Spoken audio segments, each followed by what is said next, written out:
What's good, ladies and gentlemen? Before I get started, if you have enjoyed any of my content, please do me a huge favor. Please do comment, like, and most importantly, subscribe if you have not yet hit that subscribe button. And also, please hit the notification bell so you will be notified when I upload new, fresh content so you can view it as soon as I upload it. Okay, so let's get started with SK Wealth Academy podcast number 91.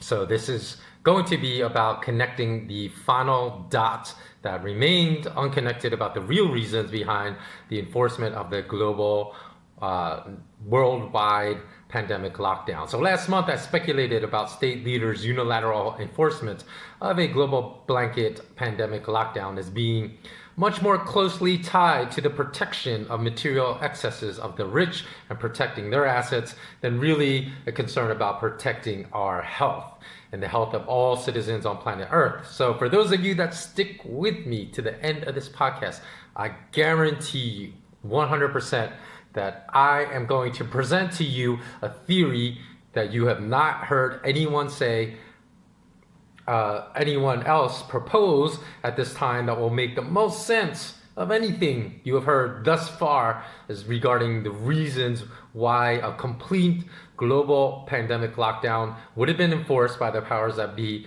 that have ruined the global economy to a very large extent. So the unnecessary absurdity and length of lockdown measures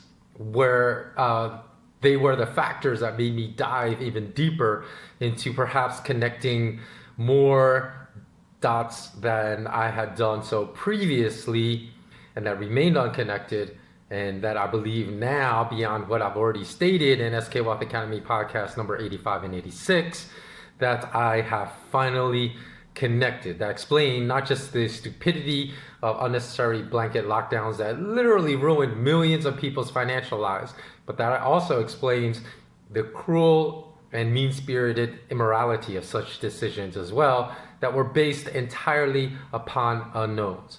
So for example, I live in Asia, and although international borders are still closed yet, and I'm kind of like Tom Hanks from Terminal, caught in limbo for 3 months now, I was caught in a city in which masks are not even required anymore. So the lockdown, at least domestically, has been lifted, and I've returned to the gym. I've worked out in close proximity to many others. I've run outside, and no one has died where I'm at, even though basically everything has returned to business as usual. So, there are ignorant people out there that really have no understanding of science, that have no background in molecular biology, no background in understanding viral transmissions. And when I'm saying that is because I do. I studied molecular biology, and my major in university was neurobiology. And they call me ignorant for doing so, for behaving in the manner I'm behaving.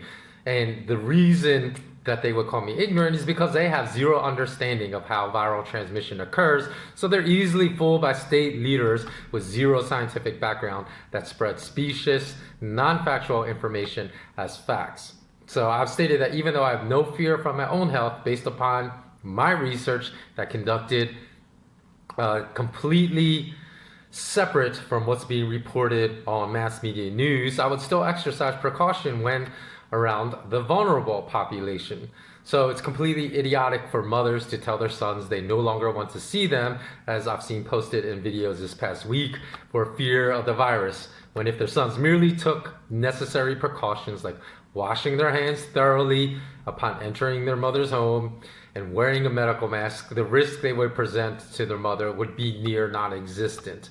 So I worked in the NICU, for those of you that are not in the healthcare industry and do not know, or have never worked in the healthcare industry. That stands for Neonatal Intensive Care Unit. So I worked for several years with premature babies that were straddling the fence between life and death, and witnessed less precautions being taken in the NICU than mothers are taking with their sons today, due to the immense fear state leaders have implanted in their minds, because their minds aren't strong and don't know how to separate fact from fiction. And That's just like, I'm just explaining the absurdity of the situation today. I've worked in NICU for years and seen like less precautions taking than people are taking against this coronavirus. Not that the threat isn't real, but the threat to the healthy with strong immune systems is very, very remote as far as what we know from the knowns right now. So the far better strategy, as I've enumerated multiple times, is not to treat the entire global population as if we all have SCID, which is severe combined immune deficiency syndrome, and not to lock us all down unnecessarily, but to take a segmented strategy that would have very little impact on the majority of the working population while applying a stay-at-home strategy to the vulnerable segment, but the minority vulnerable segment, like maybe the 2 or 3%, or in cases like in Italy where 30% of the elderly, okay, so apply to the 30%, but don't apply to the 70%. So if think about this, right? And also please note that I'll put all references to certain subjects of which I'm speaking in the show notes below. So you can always find the podcast show notes by clicking the show more link in the YouTube video. So consider this hypothetical scenario that I'm going to pose to you. If one teenage boy had SCID syndrome, right? Severe combined immune deficiency syndrome, and this kid moved into your city. Would you be okay with the mayor mandating in a totalitarian measure that required every single person in your city, let's say of 10 million people, to wear a hermetically sealed hazmat suit just to protect the boy? And such an edict would disrupt the lives of 10 million people to protect one person? Or would you conclude the far better strategy would be a segmented one in which a teenage boy with SCID would have to live under quarantine rules for his own protection while the rest of the city's 10 million citizens could go about their lives under normal conditions? Because this is an analogy that is very, very viable to our current situation right now, to this current global pandemic.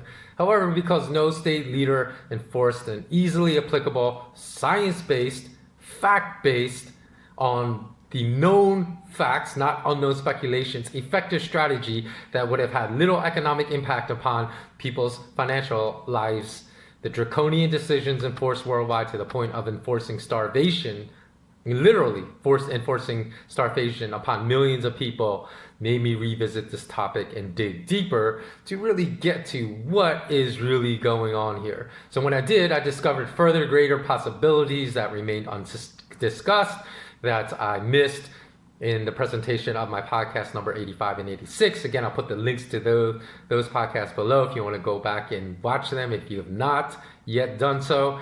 And in addition, if you can prove anything that I explained in my segmented strategy, which I believe is podcast number 84, that was 100% false, by presenting documented facts produced by a robust data gathering methodology to me, then I'd be happy to read your responses of why my suggestion for segmented strategy is incorrect. So regarding the dozens of governors, mayors, and legislators that have threatened anyone with breaking the home lockdown measures that disobeyed their own orders with impunity from any type of prosecution around the world,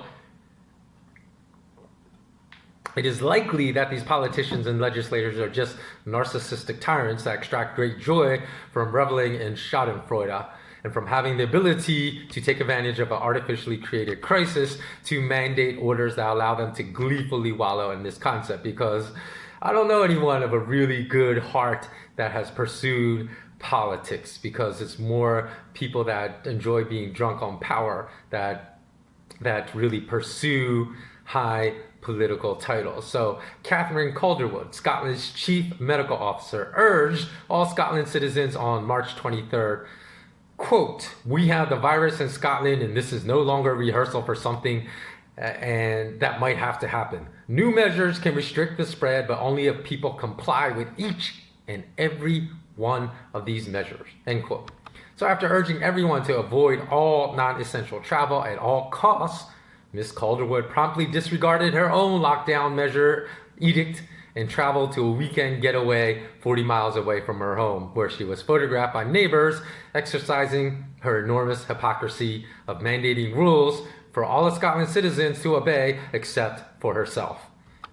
Likewise, in America, Chicago Mayor Lori Lightfoot, after ominously threatening to arrest any Chicago citizen that left his or her home during her proclaimed lockdown measures, and not only arresting them, but fining them $500 when she's not enabling them to go to work, which would probably be a massive fine for them to be levied, she disregarded her own mandate and was photographed getting a haircut at a public salon, which she deemed essential for herself, but not essential for every other person living in Chicago.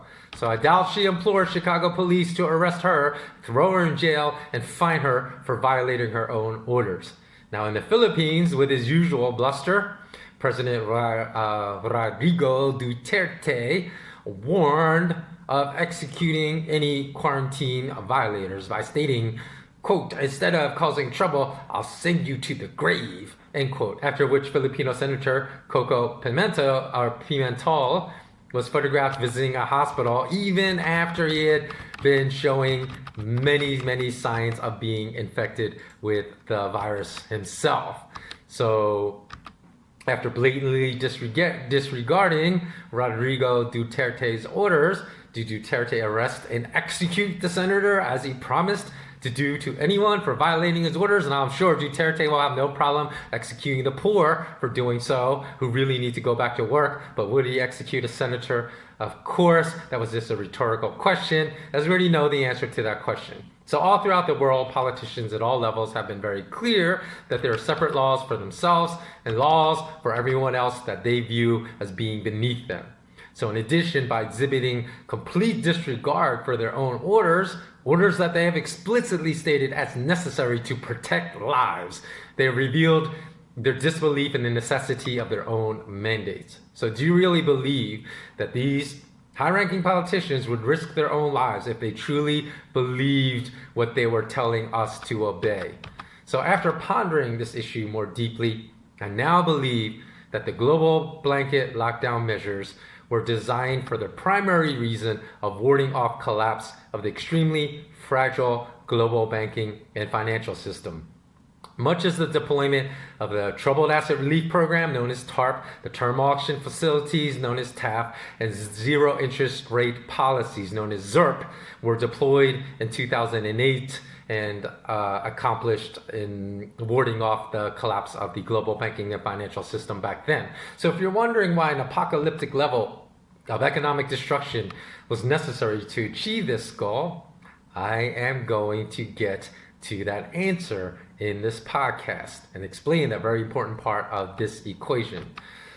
But deliberately creating as much economic destruction as possible worldwide, the powers that be completely removed the option that central bankers possessed of significantly raising interest rates for at least 2 years, but probably longer than 2 years, which coincidentally, I'm not being sarcastic when I say coincidentally, just happens to match the time frame of near zero interest rates necessary to protect the fragility of the global banking system. So why was it so important to strip central bankers of this option?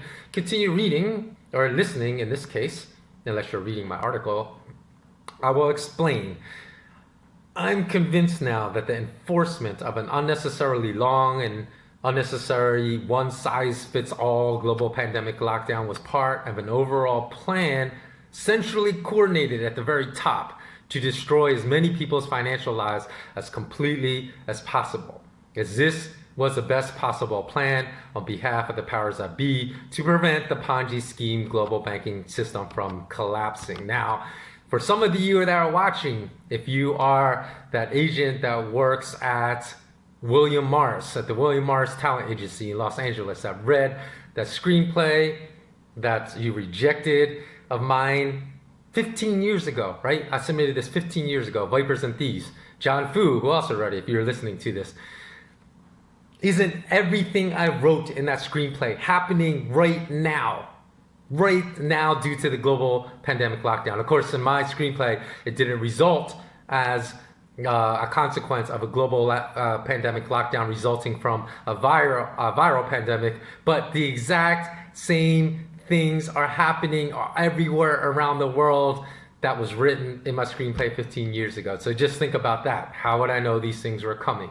So many of you that followed me for years, and this was 15 years ago, and like I said, there are people that I could prove that indeed I wrote about these things 15 years ago, because there are people at William Morris Agency in Los Angeles that read that screenplay called Vipers and Thieves. So many of you that follow me for years know that I stated again way back in 2012, 8 years ago, that central bankers wanted to collapse fiat currencies to their intrinsic value of worthlessness to enable them to introduce the Trojan horse of 100% digital currencies and ban the usage of all cash and coins in the world that would eventually grant them 100% control over us from a monetary perspective.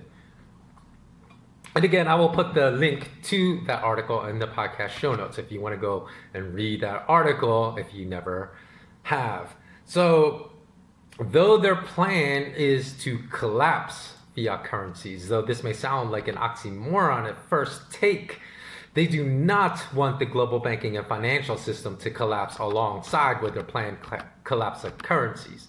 So again, I'm going to explain this because I said this might seem like a conflict at first, but it is not. Now, I warned of the global labor implosion as arrived right now, back on the 22nd of April in my article, Beware the Coming Implosion of Global Education, Finance, and Labor.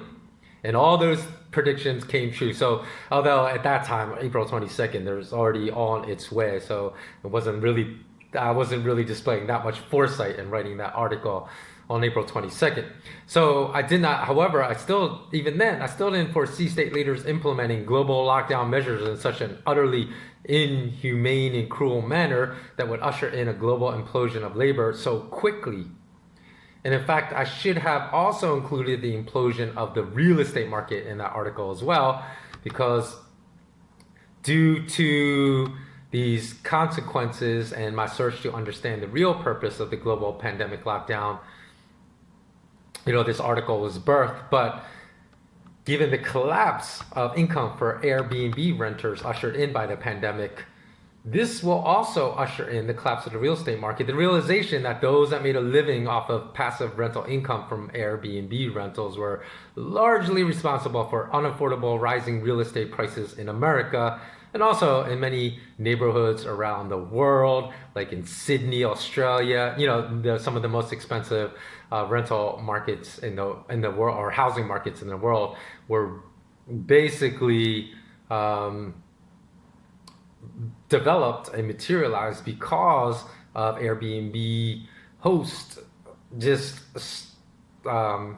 snatching up multiple properties in these particular markets. So according to market research firm AirDNA, though a third of Airbnb's US hosts only owned one property, another third owned between 2 and 24 properties, but perhaps most stunning of all is that another third owned more than 24 properties. So, and they weren't multimillionaires. So think about how leveraged and how much in debt they must be swimming to manage that. And companies like Sonder Corporation and Lyric Hospitality Incorporated, which managed properties for Airbnb hosts that owned 25 or more properties, have noted that with the collapse of Airbnb rentals ushered in by global lockdown measures, many over-leveraged Airbnb owners are now swimming in massive debt with no ability to pay the mortgages on their properties because the only income stream they had was a passive income stream from the rental properties, which completely dried up. So inevitably, the collapse in real estate prices built on overinflated prices encouraged by Airbnb hosts will collapse property taxes as well. And the domino effect begins, right? Because most of you understand that school budgets in America are derived from property taxes. So expect the already low quality education in the public school system to further collapse in future years. But I've digressed a little bit, so allow me to explain why desired collapse of the fiat currency system and the desired perpetuation of the global banking and financial system are not goals that conflict with one another, although it seems like it. Fiat currencies are just an idea, though a very unsound, immoral, and terrible idea for what should serve as money and in exchange for goods and services. And to prove my point that these currencies have an intrinsic value of zero and not the claims made by people like Bill Gates and Warren Buffett, who always try to say that gold has intrinsic value zero because apparently they never looked up the word intrinsic in a dictionary. Were I to print the exact same pieces of currencies, whether currencies of the Americas, Europe, or Asia, with the exact same colors, pictures of dead presidents, queens and kings on them, on the exact same composition of fiber or plastic, but deliberately omitted several important items like the numbers that told you how much the paper was worth, and important key phrases like, quote, legal tender, end quote, and told you that no one would ever accept these pieces of fabric or plastic as money because I would also print on them in very large, bold letters the word counterfeit. Would you want them? Even if I were offering you 1 million pieces of them for free? Of course not, because you know that you could not use them in exchange for goods and services, even though everything, 100% of the composition of that piece of fiat currency was exactly the same as ones used in exchange for goods and services today. And all the pictures and colors were exactly the same, except for the elimination of a few words and the addition of one word, counterfeit. Because as I stated already, this should prove to you that the intrinsic worth of fiat currencies is zero, is worthless. Because consider this other option, right? What if I were to offer you 1 million blank rounds, a 4.9 fine, meaning 99.99% physical silver and physical gold that were simply missing the same pictures and engravings that are present on nationally minted coins? Would you take them? Unless you're a complete idiot, of course you would. So that explains the difference between sound money and unsound money. Furthermore, the global financial and banking system is much more than just a platform of fiat currencies. So this is why it's of much greater concern to the powers that be to uphold the global financial and banking system while they really don't care if fiat currencies collapse. And in fact, I've always speculated it is their plan to collapse fiat currencies to get to their 100% desired digital platform. So the global financial and banking system consists of platforms that establishes the prices for stocks, bonds, commodities, including stock exchanges, commodity warehouses, futures markets.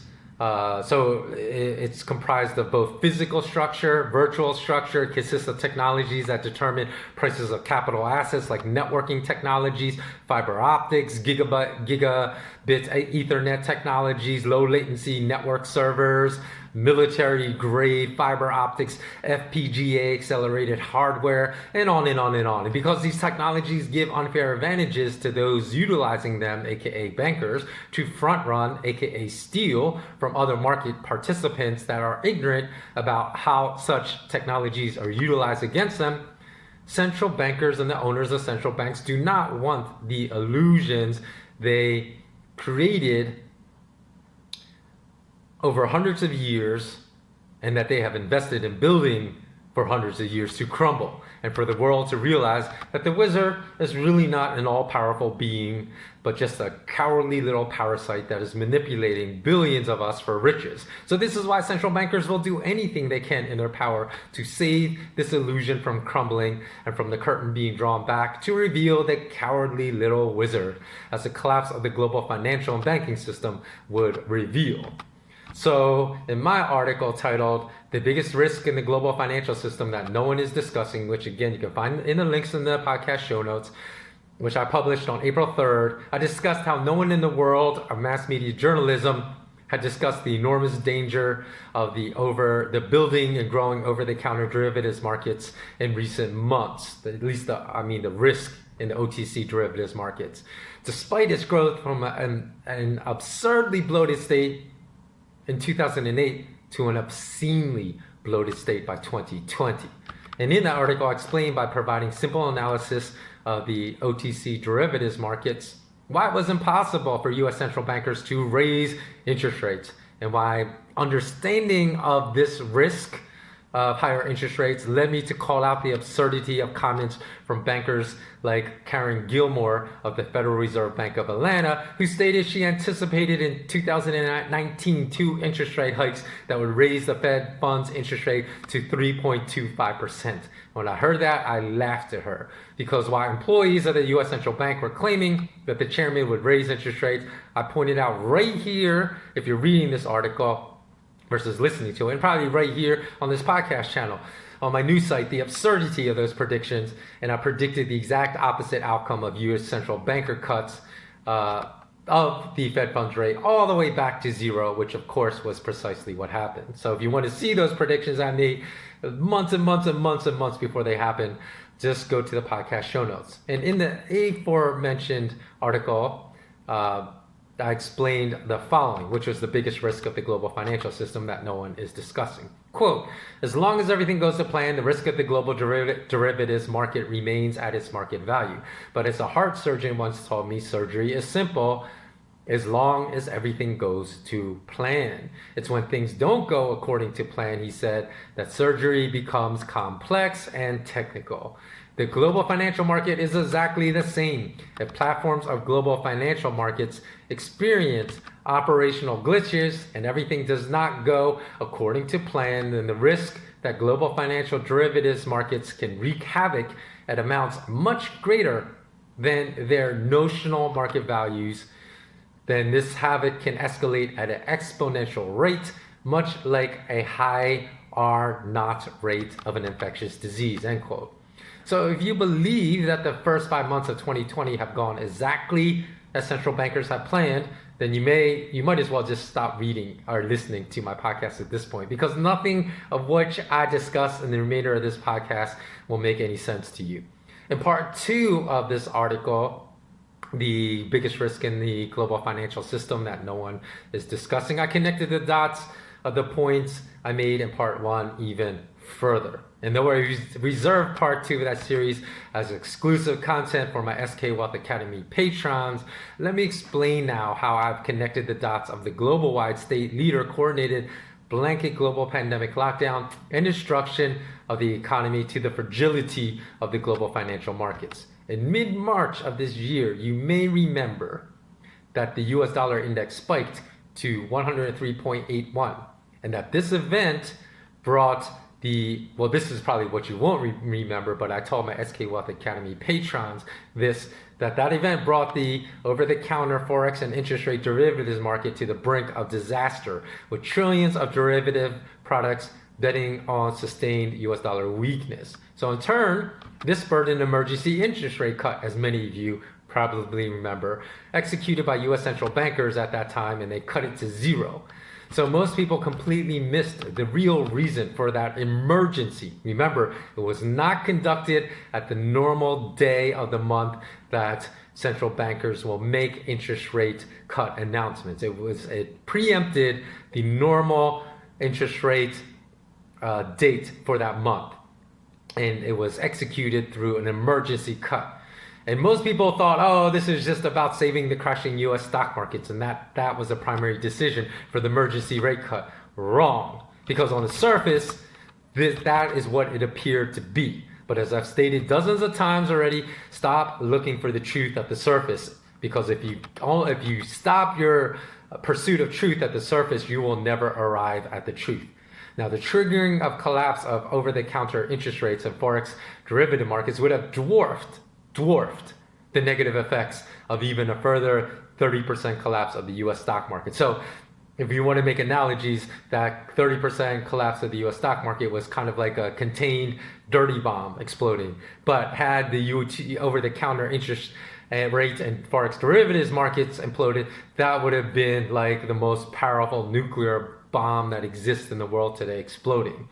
So if you want to read my full explanation of why a collapse of the OTC, forex, and interest rate derivatives markets would have completely imploded the global financial markets, and how close the situation came to actually happening just this past March, then you can go to the links in the SK Wealth Academy podcast show notes and just click part 2 of that series to read it. And if you're not a patron, if you want to read it, then you can also find out in the podcast show notes how to become a patron. So in conducting an internet search for this possibility, it comes as no surprise that an internet search returned zero, a big fat zero amount of articles that discussed the possibility I'm discussing right now, which meant that zero journalists in the mass media were aware of this event. However, central bankers were certainly aware because they conducted that emergency rate cut. So this mid-March ramping of the US dollar index posed a serious problem to those trying to prevent certain sections of the massive OTC derivatives market from blowing up.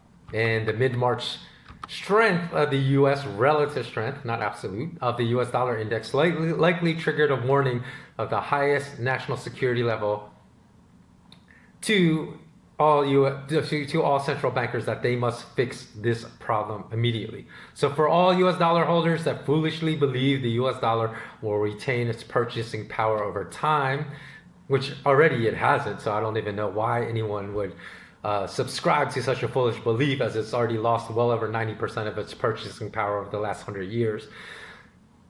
The global system is set up in such a way that literally makes that pipe dream of the US dollar retaining its purchasing power over time an impossible one to materialize. Furthermore, a strengthening dollar, again, relative to other fiat currencies, does not only involve decisions of US central bankers, but is also reliant on decisions of bankers that own the Bank of England, the European Central Bank, the Bank of Japan, and the Bank of Canada, as the dollar index is based upon relative, not absolute strength. So whenever these other bankers cut interest rates for their domestic currencies and the US central bankers do not, the US dollar index went soaring, even though it was definitely not a strong currency, as perpetually misreported by the financial puppets that work for financial news programs all around the world. Consequently, cut the interest rates to zero, and the only way the US dollar can strengthen is if other bankers cut interest rates into negative territory or further into negative territory from already existing negative territory. So, by destroying the world economy through a globally enforced one-size-fits-all global lockdown measure, the first problem of a rising dollar relative to other global currencies was solved. Voila! Coincidence? I think not. Problem number 2 was the necessity of keeping interest rates at zero for the next few years to prevent the risk of a nuclear implosion of the OTC derivatives market, and that would have been difficult to achieve in the face of an improving U.S. economy. So how did the powers that be solve this problem? Destroy the entire U.S. economy through unnecessary blanket applied lockdown measures to ensure all businesses, small, medium, and large, were harmed to the greatest extent possible.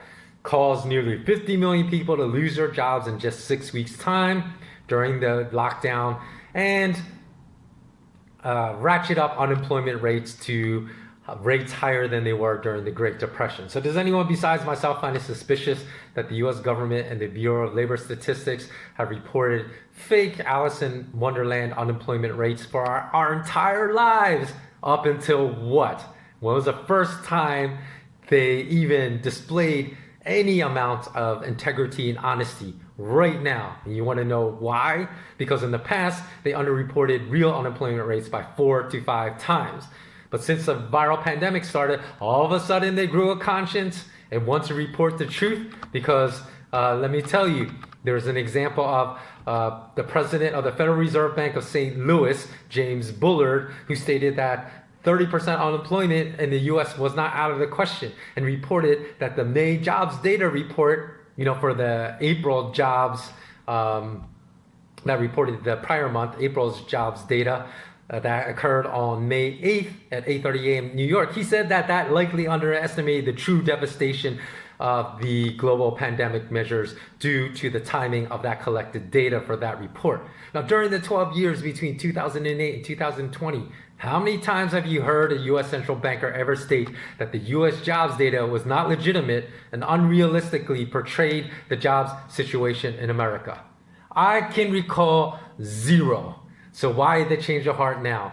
In my opinion, it is due to the premise I presented in this article that is the real reason for the enforcement of a global pandemic lockdown. And this is, how I've connected dots that I had not yet connected in my podcast number 85 and 86 and other previous articles I've written about this subject. Because in one of my previous articles, I postulated that the real end game of the global lockdown was to instill learned helplessness among the entire global population.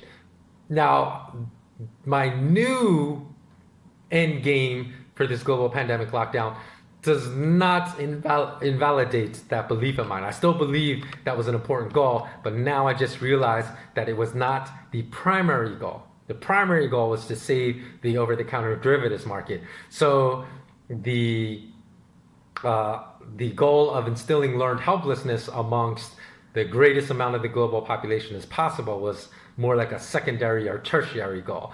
So again, let's see. Because there were hundreds of trillions of notional amounts of OTC interest rate derivatives that could have imploded, and also by now likely hundreds of trillions of notional amounts of OTC forex derivatives that would have imploded. And I'm drawing these, this is not speculation on my part, it's literally hundreds of trillions because I drew that data from the Bank for International Settlements. As I've already stated, rising interest rates would have caused that OTC derivative, those segments of the OTC derivative markets to implode, would have created a domino effect upon the entire global banking and financial system that would have pulled back the curtain on the wizards of central banking and revealed that the system under which all of us have been born into and have operated under for our entire lives was a complete fraud. So in order to kill that possibility of that happening, the best way to accomplish the elimination of the possibility of the OTC interest rate derivative markets imploding was to destroy the economic livelihood of as many citizens as possible in as many nations as possible by ordering billions of people to stay at home under what amounted to essentially the enforcement of martial law as an irrational response to the true threat and risk of this pandemic.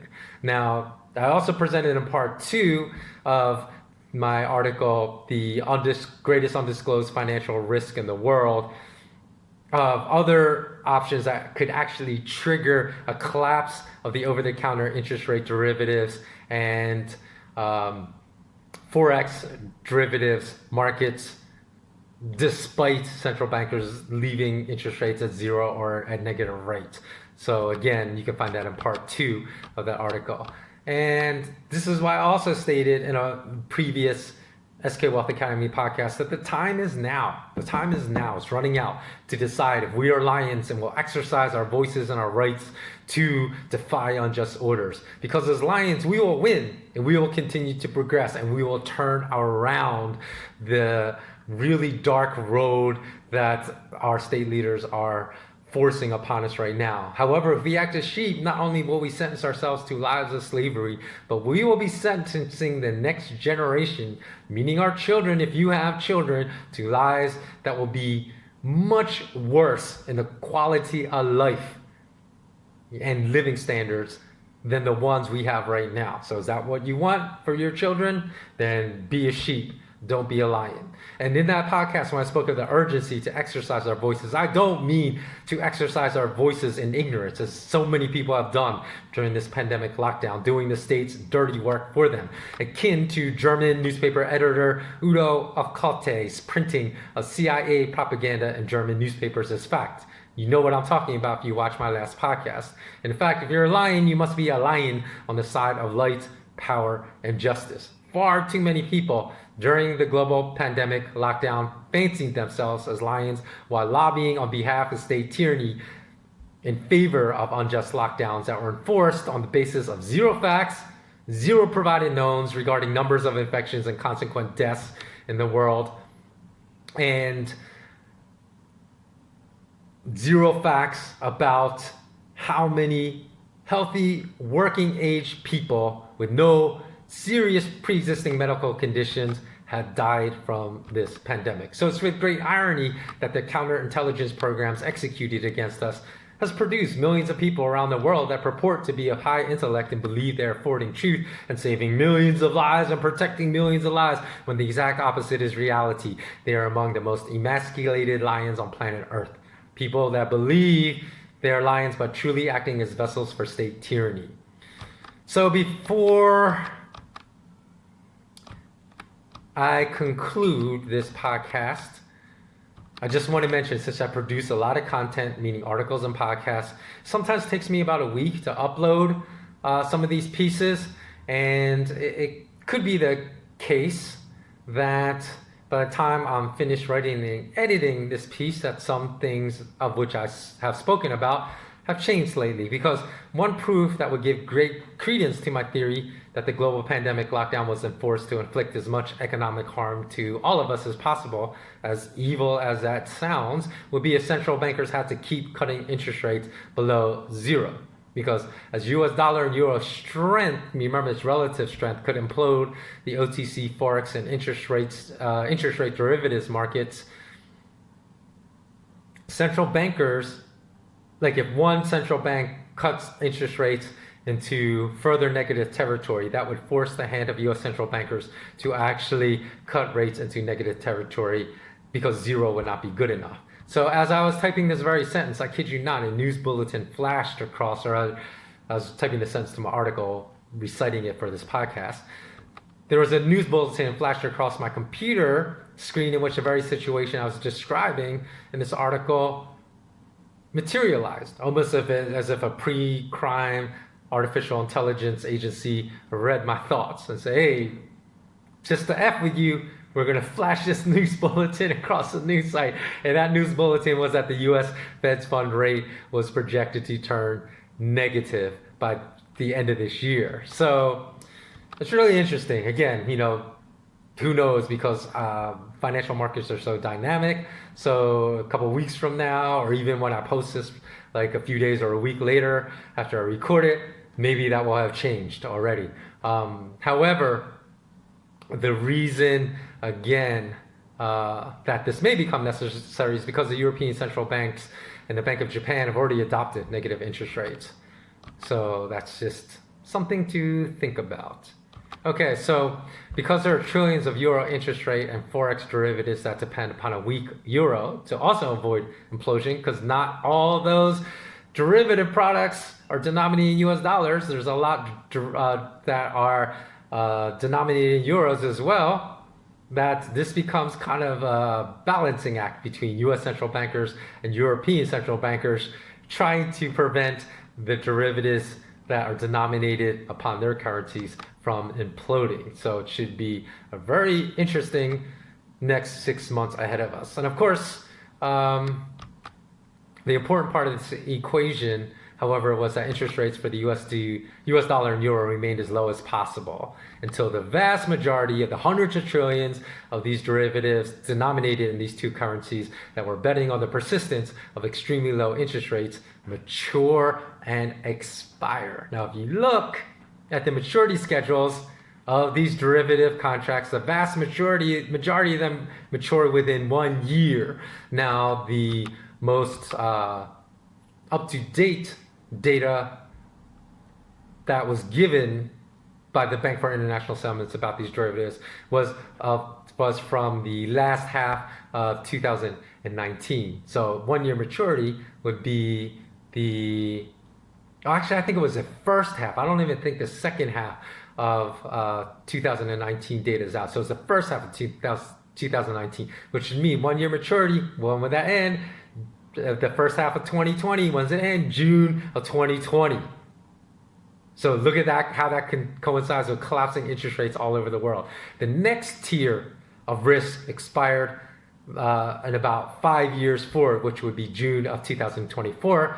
And that's why I stated the necessity for interest rates to persist, not just to June of 2020, of these near zero or negative interest rates to persist, but to persist for several years, which voila, a global economic destruction would basically guarantee that situation.